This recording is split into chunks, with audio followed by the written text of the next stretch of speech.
The way I found you, I think, did you do a sponsored ad on Facebook recently for Cry for I Jerusalem? have done sponsored ads for couple of years.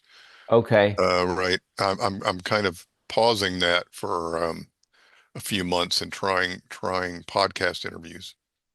Okay. Somehow I came across it on Facebook. I That's think. likely. There Yeah. are Facebook ads have been going out Yeah.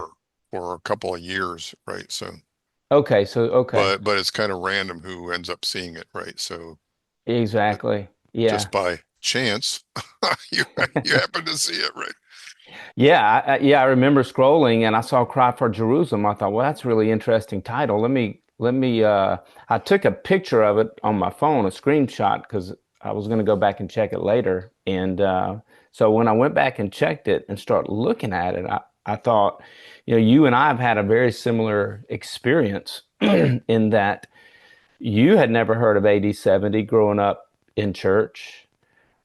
I had never heard of AD 70 and the fall of Jerusalem and connecting that to I the mean, Bible. I think I must have heard the year. You know, most Right. histories will tell you that was the year that Jerusalem was fell, the temple was destroyed. Yeah. Um, that's the limit. That was the limit of my knowledge. Yeah. And about the same with me, even going to seminary, I don't think I ever heard That's going interesting, through right? this. I've not been to seminary, so I don't know what they teach there. And now, because of the internet, social media, we have exposure to resources we've never had before. Yeah. And I noticed that it kind of makes me sad. I notice that people get upset because nobody ever taught me this. We've heard that And before, haven't we? Yeah. yeah, and I think we have to have grace to generations before us and mercy to them because they weren't of the internet generation. That's They true. didn't have the It's much resources that we harder have. to find these things unless you're poking around the library or somebody else tells you, right? Absolutely. So Ward, tell me, your journey, your process of ultimately coming to the point where you wrote Cry for Jerusalem, and you've written four novels concerning the destruction and the fall of Jerusalem. What's that process for you? How did you arrive at that? Well, let's see. I originally went to Jerusalem back in the year 2000, and I was actually for work. I was working with a colleague from the Geological Survey of Israel, but I had an opportunity to do some sightseeing and spend a day in Jerusalem. I had a personal tour guide, and it was a very spiritually moving experience for me. So I've had a long interest in Jerusalem, and I got I got interested and exposed to different ideas about, on the Temple Mount where the temple was located.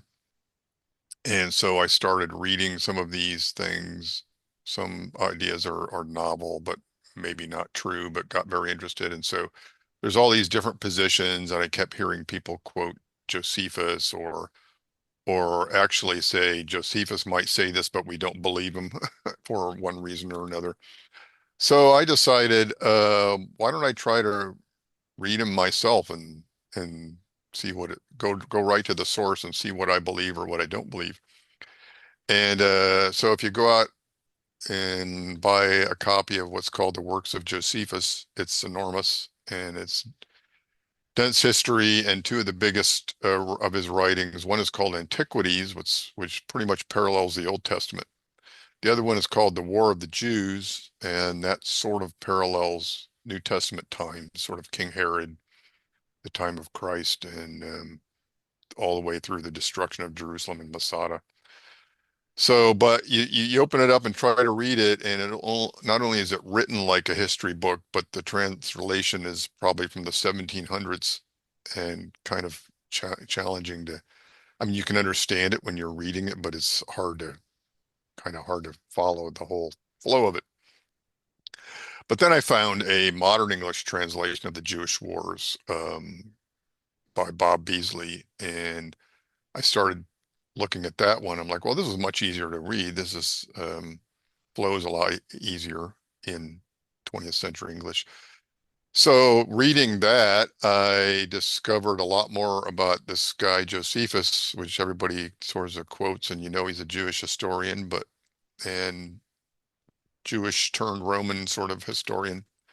But then I discovered, wow, this guy didn't just write the history, he was part of it. He was intimately involved in the years leading up to the destruction and in the whole war itself. So he's got a bird's eye view of everything going on and tells us in detail some incredibly dramatic events and turn of events and all of these things that happened in leading up to 70 AD. And I was amazed. I'm like, given that I didn't even know kind of the basics, and then there's all this dramatic storylines here. It's like, how, once again, how come I never heard this before, And so I got to thinking, well, of course, Josephus is hard to read. That's probably a big reason. Then I don't know, I thought I like historical novels. I thought of, if somebody put this into historical novel form, people would be able to read it and get excited, be excited to read it. So that was the thing the thought that sort of prompted my turned out to be desire to put this into novel form. And I started thinking about, well, what would the plot lines be? Who would the characters be? And everything just kept coming into my head and flowing, putting together into what made a whole lot of sense in terms of characters and plot lines. And I guess I couldn't leave it alone, right? This just seemed too good to leave it. But I'm a scientist by trade, so I spent 40 years writing scientific journal articles, which are just the facts, you Hmm. know, as concise as you can be, which is not at all the same style as a novel. So, I tossed around the idea of waiting till I was retired, but I also knew that writing is not necessarily my favorite part of my job. So, I decided to get some help. So I invested in a professional writer to help me do this. So people want to know how I've written these novels. Well, so technically I'm not the writer, but I'm the author, which means Hmm. all the plot lines and the characters are mine, and I worked um, intimately with this writer to help put all the words in and get it all published. So When did you publish your first book? so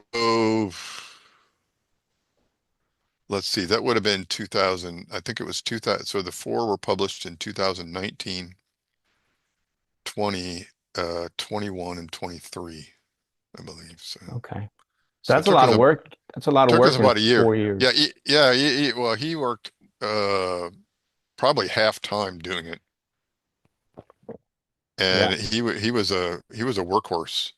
I mean, he would send me chapters, which are short chapters, sort of every week, and I would review them and make comments and send them back. And so we worked hand in hand. Yeah, pretty much weekly for over a year on Mm. each of these. And then I would have to send it to once all of the first draft was put together, you send all that to a separate editor who has this new set of eyes and can look through it and makes lots of suggestions and edits. So there's that whole process, and then just then putting it into a form where it can be put into Amazon Kindle publishing, which is what we did. So yeah, it was a So lot of work. yeah, it is a lot of work. But when you're working with somebody else who is very punctual and sending you stuff all the time, it really keeps it flowing, right? Yeah, yeah. Um, how has understanding Josephus, the fall of Jerusalem, 70 AD, the Jewish Roman War, 66 through 70, how has that influenced your understanding of the ministry of Jesus and the words of Jesus concerning the fall of Jerusalem? And had you in any of your previous, just listening to Bible teachers or pastors, had they ever made that connection before, or is this the first time you were able to make that connection? Well, yeah, that's a really good question. So one of my um, incentives for doing this is I'm very aware that today you hear a lot of talk in the secular media about, well, the Gospels were written, 100 or more years after Jesus, so they're oral tradition, and who knows what really happened. We don't even know if Jesus really existed. These kind of things, right? Right. So me researching that, really discovering that the whole argument they try to use for a late date of the Gospels is that Mark was the first one written, and I think everybody pretty much would agree with that. And in Mark, Jesus predicts the destruction of Jerusalem. And so the secular worldview, which is that that sounds pretty miraculous, that couldn't have happened. Therefore, Mark was written afterwards, and they just put these words in Jesus' mouth.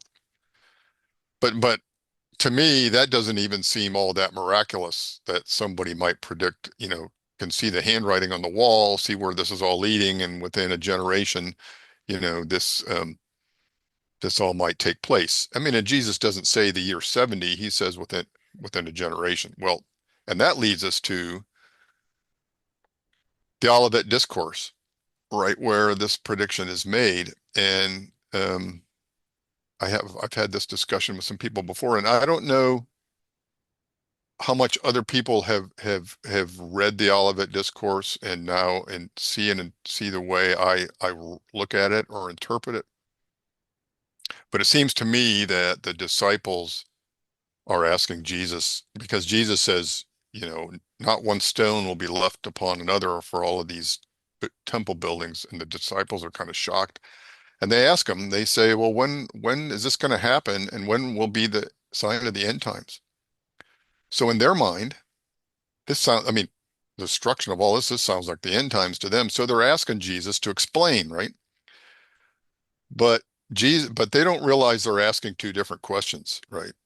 That the destruction of Jerusalem is not really the end time. So in Jesus' Olivet Discourse, he's giving an answer to these two questions, but not necessarily distinguishing which answer is which, right? So he tells us about this generation will not pass away until these things have happened, and the armies are going to surround Jerusalem.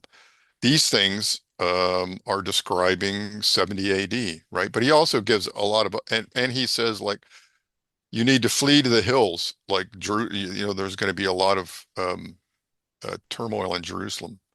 But he says other things like that sound much more global. So to me, he's answering two different questions, but he's also predicting that the temple will be destroyed within a generation, and that happened, you know, within 40 years of him saying this. So Yeah. and so I couldn't quite leave that part out of the story either. So the whole novel series, I figured out a way to work in his predictions of the destruction of Jerusalem into the story itself, with the characters wondering what this means, right? So I won't give it away, but that was a twist I put into the story. So, Um, my journey into what you understand hmm started, I think, 2023, maybe October of 23. And yeah, about 2 years ago. We're in 2025 now, October the 3rd. And a friend of mine asked me to consider that Revelation is about the fall of Jerusalem. That's what the book of Revelation. So what Jesus foretold in the Olivet Discourse actually unfolds in the book of Revelation. Well, because I always held to a futurist understanding of Revelation, um, that was something I'd heard about that before. I'd heard about that just in passing, um, but had never seriously considered it to be legitimate and an accurate understanding of Revelation. Hmm. And having gone to Dallas Theological Seminary, which is one of the great seminaries that teach a futurist view, Hmm. um, but what I began to understand years ago in my studying of the Bible is just because I've never heard it doesn't mean it's wrong. It Hmm. just simply Yeah. means I've never heard it. Yeah. And so what I began doing is I had a deep respect for my friend, and he used to hold to a futurist view of the Olivet Discourse, a futurist view of Revelation. And I just started studying it initially to debunk it. Hmm. But the more I studied it, the more it began to unfold to me that the book of Revelation is unfolding what Jesus talked about in the Olivet Discourse, in even before the Olivet Discourse when he talked about judgment coming on Jerusalem and a siege, Luke Right. 19, this siege being built, the embankment being Hmm. built around the city, and I just started studying all this. And long story made short, Ward, was I came to the conclusion that Revelation is definitely talking about the fall of Jerusalem in AD 70.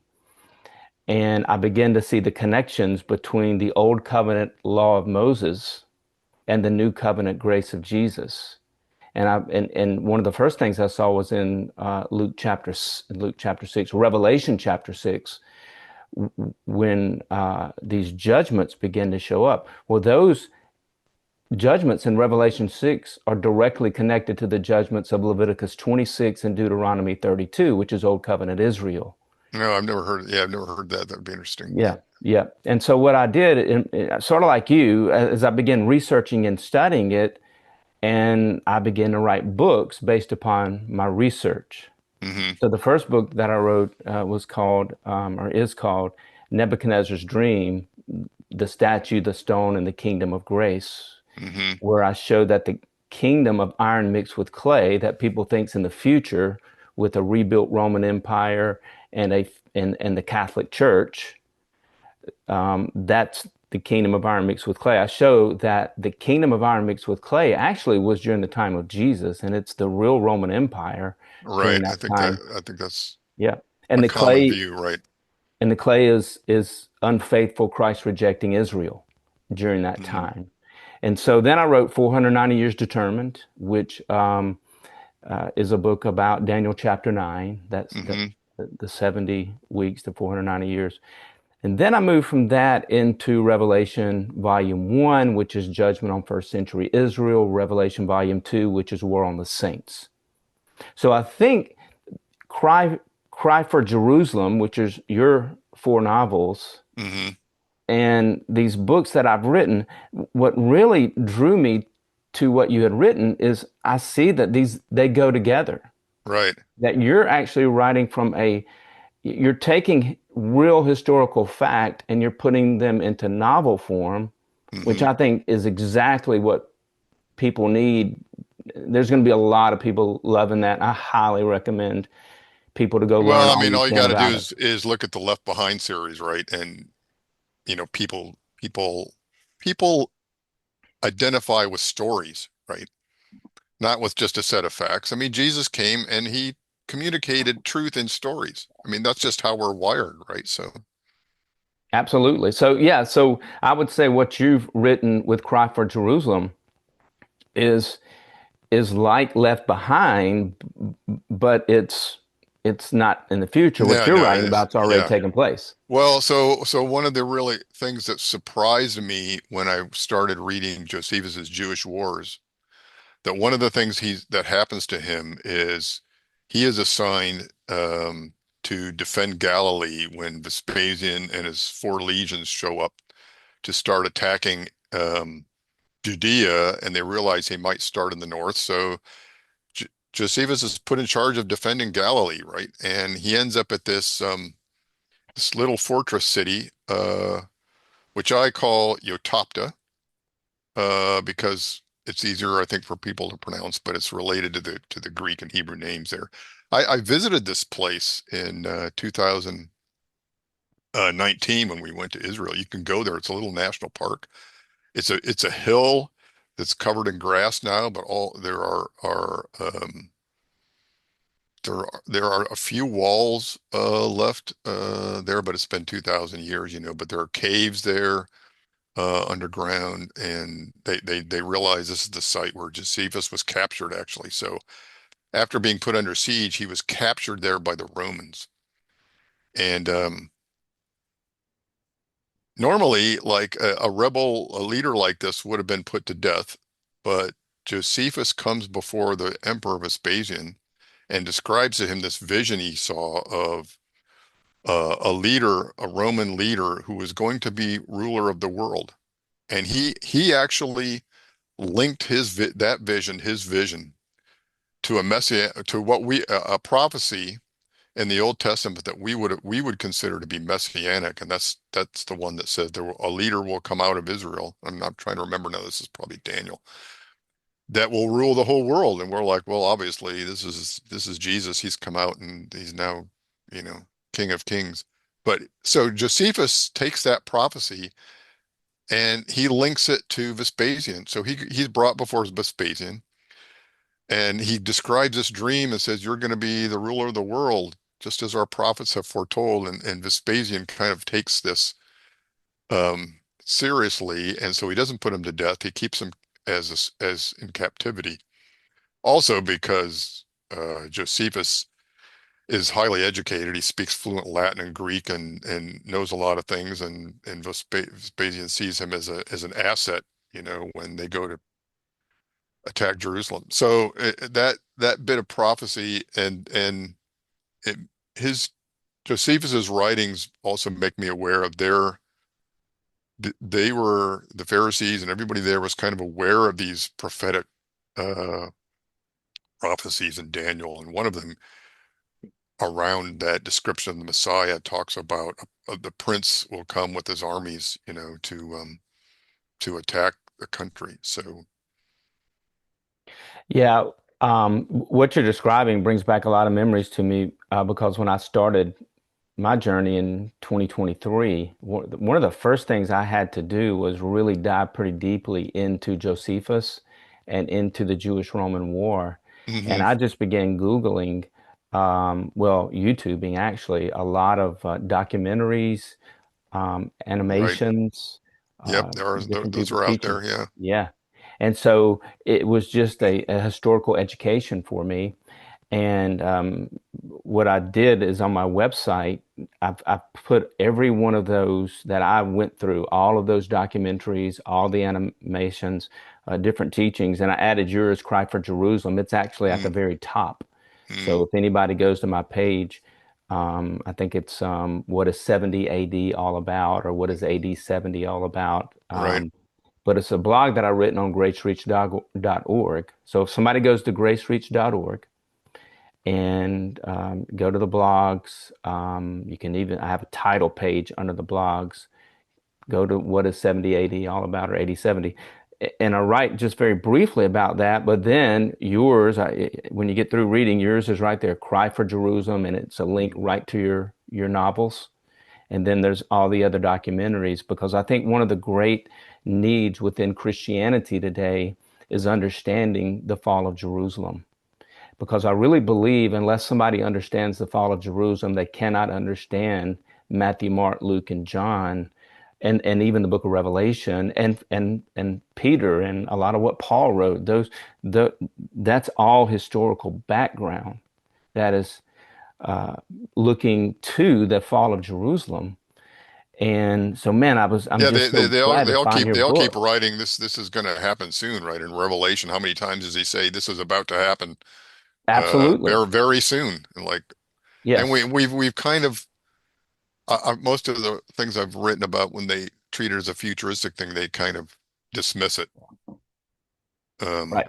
Well, we don't know what And then they apply it to today, like, well, see, it's going to come soon today. Well, okay, now it's been 2,000 years. Is that really soon? That doesn't sound soon to me. It's like, Yeah, yeah, yeah. They translate it as quickly. That boy, when these events start oh, that's happening, right. Yeah, it's going to be quickly. it's going It's to be going to take quickly once it starts, but once it starts. that's not that's to me that's not the plain reading of it. Well, and I think it removes the book of Revelation from the biblical narrative. Right. So what we're seeing in the Bible is God's creating Israel through whom the Messiah would come through, who would be the Savior of the world, the Christ. But God tells the nation of Israel, you're going to be a stiff-necked, rebellious, corrupt people. Right. And then in Deuteronomy 32, which is the Song of Moses, starting about toward the end of Deuteronomy 31, it's the song that they would remember that God told them you were going to become corrupt. And he tells them in Deuteronomy 32, and here's what's going to happen to you in the end days, or in the latter days, or in the last days.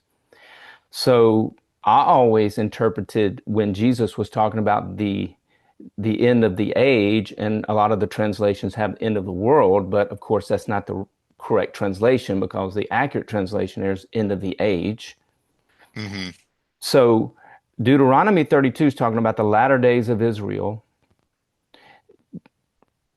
Peter in Acts 2 is talking about what you're seeing, the pouring out of the Spirit is the last days that Joel talked Hmm. about. Hmm. We see Hebrews chapter 1. In the past, God spoke to us, the Hebrew people, by prophets and in various means. But in these last days, he's speaking to us through his son. And I Hmm. think all that is anticipating the fall of Jerusalem and judgment on Jerusalem, because that's what Jesus had been talking about. And so when I read the Olivet Discourse, and the disciples are asking Jesus, when will these things be? What will be the end of the age? I interpret that now, though I haven't always interpreted it this way, as when will these things be? When will Jerusalem be destroyed? Because he's just talked about the destruction of Jerusalem. When will the temple fall? When will these things be? What will be the end of the age? I see that as being the end of the age of old covenant law, the end Yeah. of the old covenant, and that destruction that was coming on Jerusalem and the temple, and um, and then of course that's what the Book of Revelation to me is telling us. Um, Well, I'll be interested in reading your blogs. It's sort of inevitable here when you start thinking a lot about this. You feel like you want to share these ideas and you write blogs. So I've got a blog site myself with lots of blogs. In fact, one of them, uh, I went in and started looking at the four horses of the apocalypse and realized that really what happened, during these last, you call it 7 years, even from about 63, 64 up to 70, could really be, I mean, those things that the horses represent could really be representing what's going on in those years leading up to the destruction. yeah, So I kind of describe how those things fit in. I mean, you've got famine and death. I mean, look what happened in Jerusalem. How are you going to get more famine than death and what happened there? In fact, what people probably don't realize I did was my paperback books, the colors of the four books are the colors of the four horses. oh, that's interesting. That's good to know. So we go from what is it, white to red to black to pale, right? Yep. Yeah. That's so those judgments there in Leviticus are in Revelation 6. Those parallel to Leviticus 26 Mm. and Deuteronomy 28 through 32. So when we see famine, when we Hmm. see death, um, what famine, death, the scales being, Conquest and war and conquest, right? yep. So yeah, I think all that's describing the final judgment on Old Covenant Israel. Hmm. That time was coming because Jesus had died. He had shed his blood Right, to right, establish the new covenant of right. grace. A new covenant has come, so It has come. certainly it's an end of an age. right. Absolutely. And so, my thinking is that we see Jesus going into his hometown synagogue in Luke chapter 4. So what Jesus does is he quotes from Isaiah, I'm pretty sure it's Isaiah 61, where he talks about the Spirit of the Lord being on him, and he talks about this is the year of the Lord's, or this is the time of the Lord's favor. Well, he's quoting directly out of Isaiah 61 verses 1 and 2.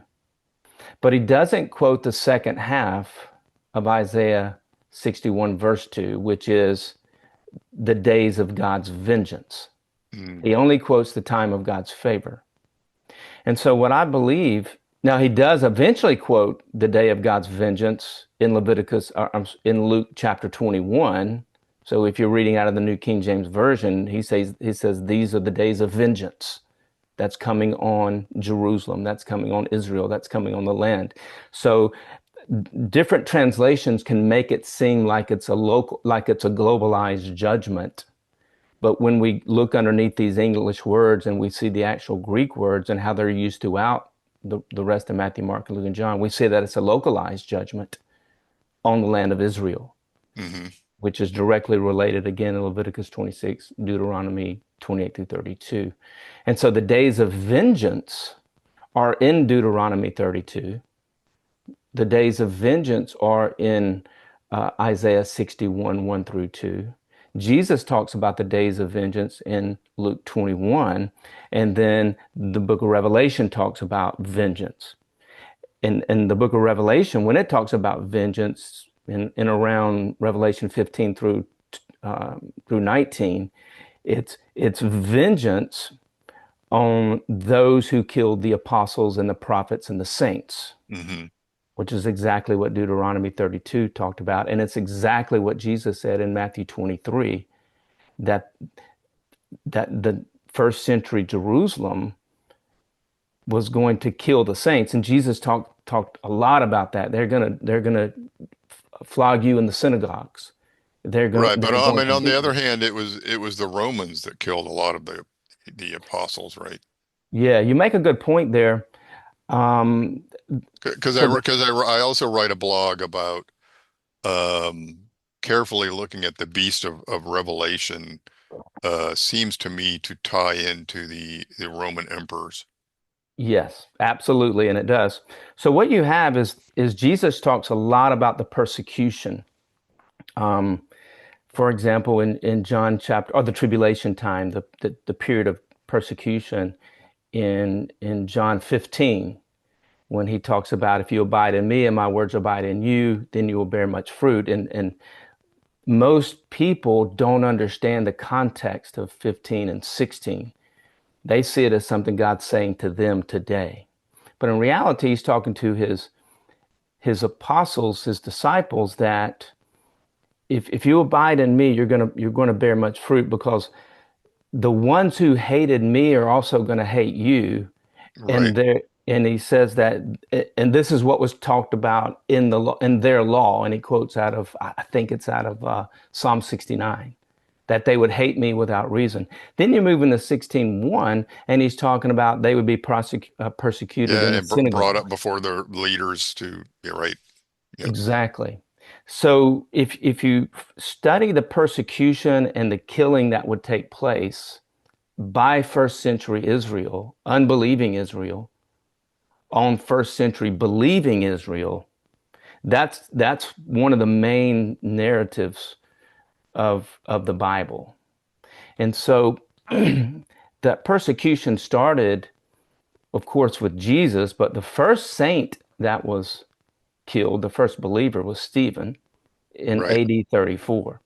Well, Rome doesn't join in until about AD 64 with Right. Nero. Nero. Yes. So we have 30 years of killing going on by first century unbelieving Israel. So that's who shed the blood of the saints.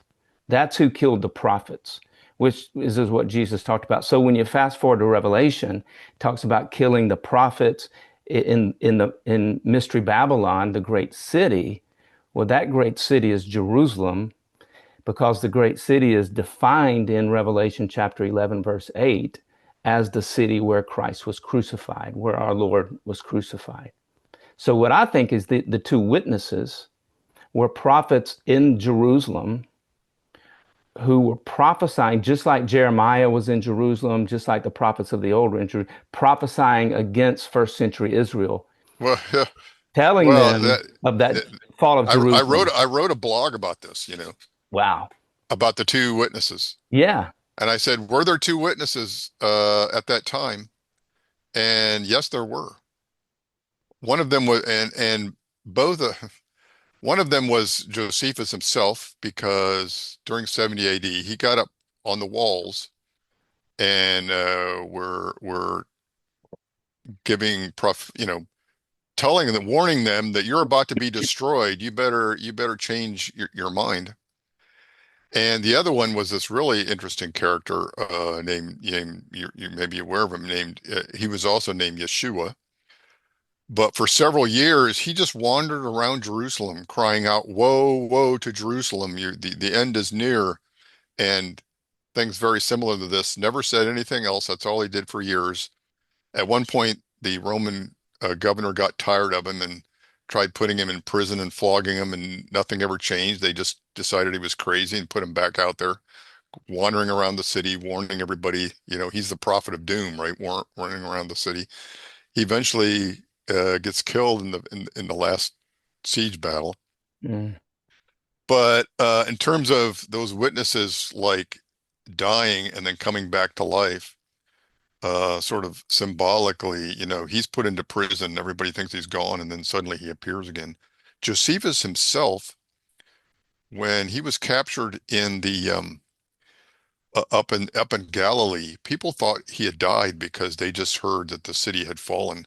So for quite some time, everybody in Jerusalem was hailing Josephus as a hero. They were having parades in the street in his honor, thinking he had died. But then when they found out he was still with the Romans. He had been captured and was still there. Then the whole tide turned. Then they, his enemies started spreading rumors, and then he suddenly became, a traitor. So to them, it was like he was resurrected because they thought he had died, and now he was alive again. So Yeah. it's just a really interesting parallel with this concept of two witnesses. But Yeah, it but is. but of course that also brings up what your critics are going to argue is that Revelation wasn't written until the 90s. So how Yeah. can this be about Jerusalem? Boy, that's a great question. And I used to teach that the book of Revelation was written around, 80, 90. Hmm. One of the leading books written by Ken Gentry is called The Fall of Jerusalem, Yeah, where that's the one I've read. Yeah. okay, with that was Right. basically his dissertation Right. turned Right. into a book. And now there's so much more. And go to gracereach.org. Anybody who might be watching this. Um, and I have a blog called When Was Revelation Written? Yeah. And what I do is I link. There are a lot of people out there who believe it was written prior to AD 70. And there's a lot of evidence that it was. We just have never heard about it. It was just Right. always assumed based upon one fragment of a sentence written Right. by Well, one of the church there's a fathers. sentence that Arrhenius wrote saying that the that John's revelation was delivered over during the reign of the Emperor Domitian, Mhm. which was not until the 90s. But Right. then the question is, when you go back and read that sentence, what does it actually mean? I think it could easily have meant that John handed it over then, but he may have actually had this vision much earlier. He may have been out of prison. There's other ways to interpret that. Yeah, exactly. And I think when we take the full narrative of Revelation combined with the Olivet Discourse, combined with Luke chapter 19, when Jesus said a siege would be built around Jerusalem, and he wept for Jerusalem. And then Luke Right. 23, when the women are weeping for Jesus, he says, "Don't weep for me, weep for yourselves. Right. Blessed is the mother who basically never had children." In That Israel, have to go through this, right? exactly. because he's referring back to Leviticus 26. He's referring back to Deuteronomy 28 through 32 when sieges would be built against Jerusalem. So Jesus isn't speaking anything new that the people of Israel wouldn't have understood. It's new to us when we put it in its historical context simply because we've never been taught it. But when we follow that narrative all the way through and we get into Revelation, it's the conclusion of the fall of Jerusalem. It's that because the new covenant has come. Jesus has shed his blood for the new covenant. He's the lamb that was slain. And so I think God extended the time of, Jesus said, these are the days of God's favor. This is the time of God's favor. Paul says the same thing in Second Corinthians chapter 6, around verse 2. This is the time of God's favor. That God had extended the time of his favor to the nation of Israel prior to the vengeance of God coming out when he brought the sword of the Roman Empire against the land, the people, the livestock, the produce, the cities, ultimately destroyed the temple in Jerusalem. So God in his mercy extended that time period for Israel to turn to him in faith, to leave Hmm. behind the law of Moses, to believe in Christ as Messiah, because that whole system was coming down. That he was not going to allow that system of law and the sacrifice of animals and to continue because the Right. new covenant had been established. And so that's what I see happening. I see in the book of Revelation is God is bringing a conclusion to the old covenant of law, and the new covenant of grace now takes center stage, which I think the new covenant of grace is the free gift of the water of life that's being poured out from heaven Hmm. to earth.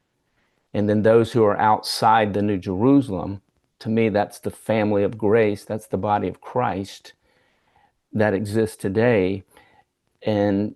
And people will say, well, how can we be in Revelation 21 and 22 because there's still weeping, mourning, crying, and death? And it does say there's not going to be any more weeping, mourning, crying, and death. But what we have to understand is that's a quote out of Isaiah. And he's talking about no more weeping, mourning, crying, and death as it relates to old covenant judgments, not in the normal death, because in Hmm. Isaiah 65, you have the new heaven and the new earth. And you have, if somebody doesn't live to be 100 on the new heaven and new earth, and they die at 100, people will think they're under a curse.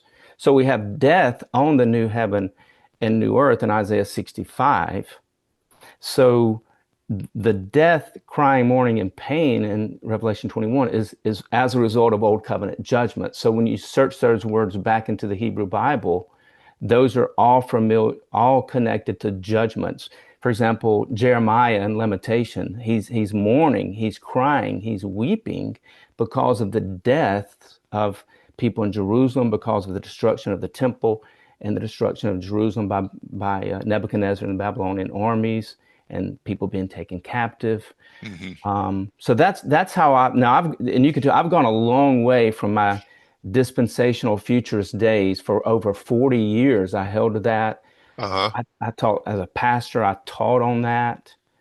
Who's the Antichrist going to be? Where's he going to come from? Rebuilt Roman Empire, all the way to we're living on the new heaven and earth now. It's the new covenant heaven and earth. It's where the gospel, the good news of grace, the new covenant is now flowing through the new Jerusalem, you and I, because the spiritual temple is, Paul writes about the spiritual temple of God in Ephesians chapter 2. So the spiritual temple was in place during that time. And now it's the new covenant heaven and earth, where heaven is no longer pouring out judgments on earth. Heaven is now pouring out the work of Christ through the New Jerusalem, believers in Christ, to the world.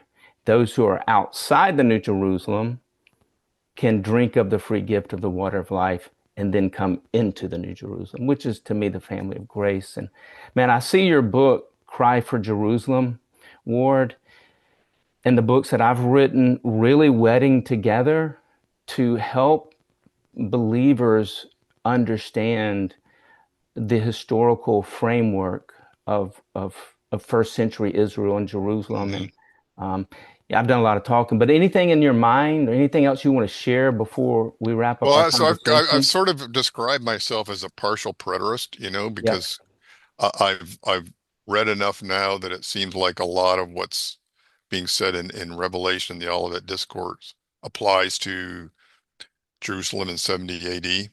But on the other hand, and I still have this kind of open mind. I'm not going to plant my flag on a hill somewhere, but it does seem like some of the revelations and things Jesus says are talking still about a judgment on the entire world, not just Jerusalem. Yeah. So I think one of the I just enjoy hearing and learning, more about it. So, Yep. I think what makes it seem globalized is how the word "gi" is translated. It can either be translated as earth or as land. oh, this is a Greek word, right? That's the Greek Which word. is very similar because the Hebrew word eretz can be Yes, translated as the entire world or as the land. The land of Israel is Eretz, exactly. So right? when you with the Olivet Discourse, it it's Jesus is talking about the land of Israel there, and flee from Jerusalem. Right. If you're in the countryside, don't come back into the city. So it's basically describing, Luke 21, what, 21:20, when you see the armies surrounding Jerusalem, well, Jerusalem, that's the right. Roman armies. They're surrounding it with that siege. I think that connects to, I think it's Revelation chapter 9. And connects back to the Daniel prophecy, which is saying the same thing. Exactly. That's right. So, yeah, so you and I have been on probably the same learning curve um, for several years now, Right. and really drawn some of the same conclusions. So, um, tell us, Ward, where can people find you? What's your website? Yeah, The books? my website is cryforjerusalem.com, and you can link to the books there. You can go right to Amazon and type in the words "cry in Jerusalem," and the books will you'll find the books right there, the whole series. So the series is available in paperback. They're on Kindle.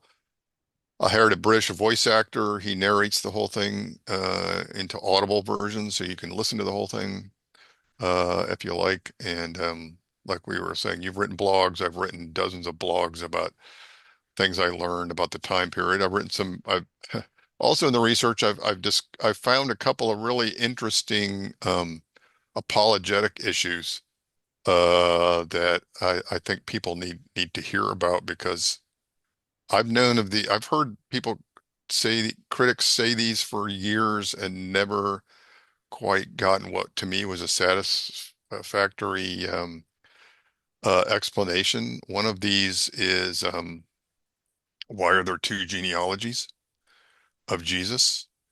And if you read Eusebius, he was the Christian author at 300 AD. He gives the whole answer. In fact, he cites somebody from 150 years earlier. The early church had the answer, but why? How come we don't know? How come we didn't know that this was what the answer was? It makes much more sense than things I've heard. Yeah, And then the whole census thing with the governor of Quirinius being the governor of Syria. First of all, when I used to read this, I'm thinking, why are they talking about Syria? Syria is a completely different country than Israel, isn't it? Why are they worried about who's the governor of Syria? Well, then as I'm writing these books, I'm realizing Judea was just a sub-province. Syria was the whole province. So the governor of Syria had rule over Judea. So that's why he mentions the governor of Syria.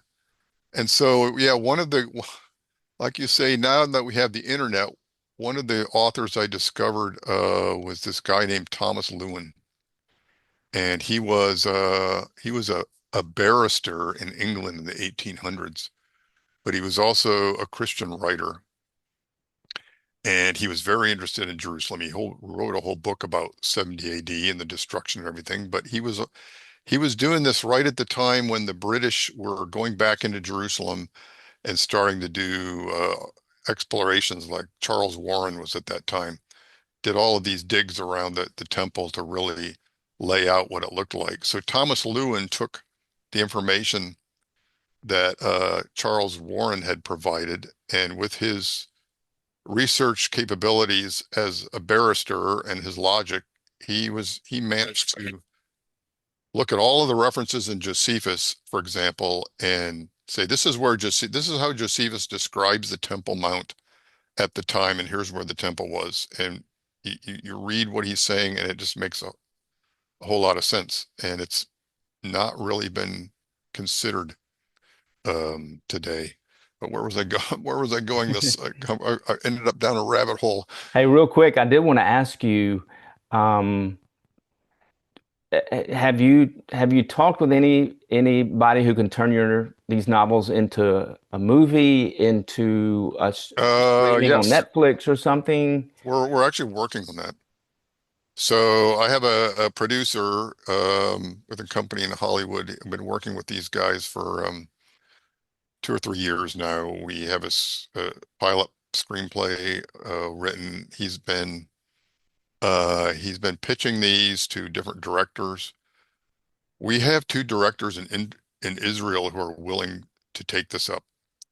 Mhm. And now he's about to go to the big money bags to see who might fund this. So this could be Amazon, it could be Netflix, HBO, any of the big series players. So Well, I it find could it be very, I don't know if ironic is the word, Ward.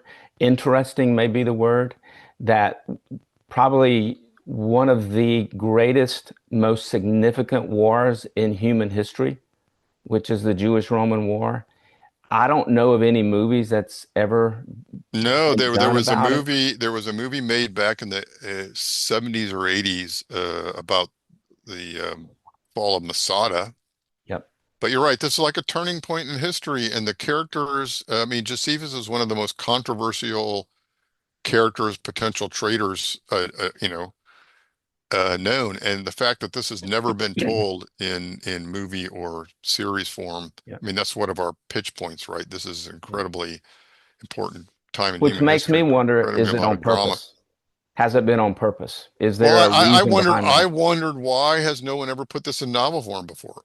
And then Yep. I finally come to the conclusion, you've either got to be a really good novelist who wants to spend 4 years doing this, or you got to be willing to invest the resources and get someone, hire someone to help you write it. And I'm like, yeah, both of those are substantial hurdles, and this is why it's never reached novel form before, Yeah. and so one of the hurdles we have is this is an expensive thing to put forward. It's not like uh soap opera style thing and just following people around the house Yeah. talking about things. They call this genre swords and sandals, and it can be expensive. Things about Rome. There's just lots of props and costumes and everything, and so it's like millions of dollars per episode. Yeah. So it's a big investment.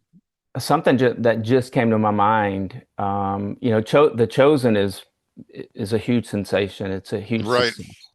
And if Dallas Jenkins and you could talk, I mean, basically, you're picking up where The Chosen may leave off. I don't know where it's going to leave off at, right, but right, you're picking up in some of that history that's going to happen right. in the future.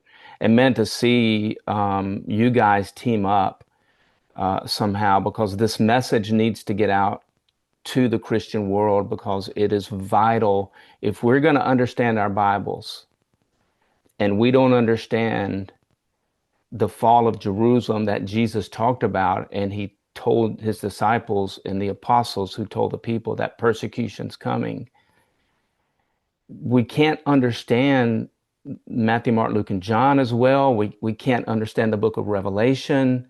We can't understand some of the things that Paul wrote and some of the things that Peter wrote. It is absolutely essential that modern day Christianity comes to this understanding. So I really think that it's not by accident that God has moved within you to write these novels and to bring this together. I don't think it's by accident that God has taken me from a 40-year position of a futurist fulfillment of Revelation to a fulfilled view of Revelation.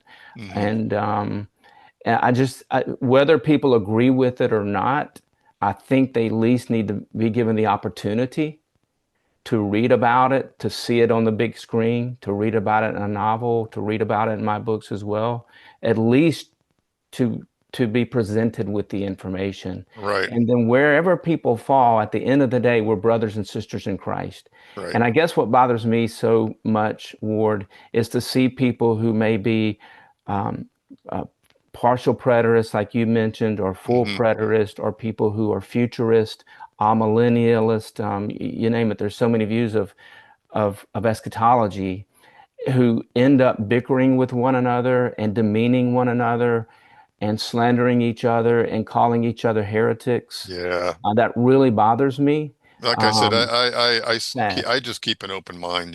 I love learning more, and I'm probably wrong on things, and we're all wrong on certain places. We just have to be humble enough to acknowledge that we're not going to have all the answers on this earth, but certainly God can reveal things to us that we haven't known before our Absolutely. entire lives. So real quick, you're cryforjerusalem.com. Yes, all Okay. one word.com. Yeah, I would encourage people, even if they're not interested in reading long books, if you're interested in these subject matters, both of us, our websites have, sounds like, numerous blogs on all aspects of these topics. Absolutely. And mine is gracereach.org. Uh, Grassreach.org. Yeah. yeah, Gracereach. That comes out of Second Corinthians chapter 4, verse 15, where Paul says all of this is for your benefit, so that the grace that is reaching more and more people may result in thanksgiving overflowing to God. And that's my heart, is to reach people with the gospel of grace. And I see eschatology as God ultimately moving toward the gospel of grace that Jesus gave his life for, to flow to the human race. So gracereach.org, cryforjerusalem.com.